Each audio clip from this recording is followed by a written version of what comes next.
आज मुंबईत लोकसभेची राष्ट्रवादीला जागा मिळावी यासाठी प्रामुख्याने बैठक पार पडली आणि या बैठकीनंतर बाहेर कार्यकर्त्यांमध्ये वाद झाल्याचं पाहायला मिळालं. नेमकं काय झालं होतं, काय कार्यकर्त्यांचं म्हणणं होतं? नाही, कार्यकर्त्यांचा वाद नाही, पण उत्साही कार्यकर्ते आहे आणि मुंबई शहरामध्ये आपली एक राष्ट्रवादीची उमेदवारी त्या ठिकाणी मिळायला पाहिजे अशा पद्धतीने त्या ठिकाणी चर्चा झालेली आहे.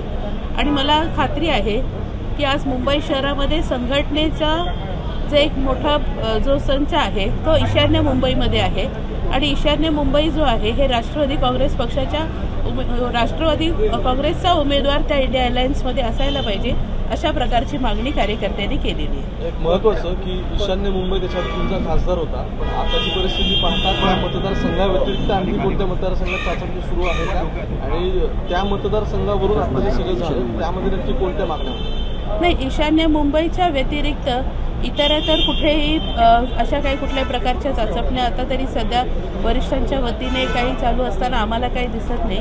पण त्याचबरोबर परत एकदा मी सांगते की ईशान्य मुंबई या ठिकाणी राष्ट्रवादी काँग्रेस पक्षाचा त्या ठिकाणी खासदार होता आणि म्हणून ती सीट आम्हाला मिळावी अशी आम्ही कार्यकर्त्यांची मागणी आहे. गाड्यामागचं नेमकं कारण काय होतं? कारण काय होतं नेमकं? नाही, असं कुठल्या प्रकारचं मला नाही वाटत काय घडलेलं आहे. कार्यकर्त्यांनी आपलं त्या ठिकाणी जे म्हणणं आहे ते व्यक्त ते झालेले आहेत, इतकंच आहे.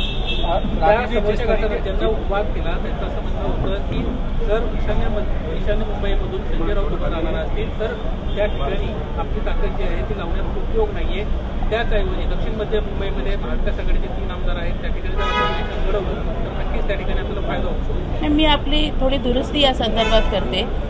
राष्ट्रवादी काँग्रेस पक्षामध्ये असं हे कुठल्याही प्रकारचं गट आता सध्या नाही आहे.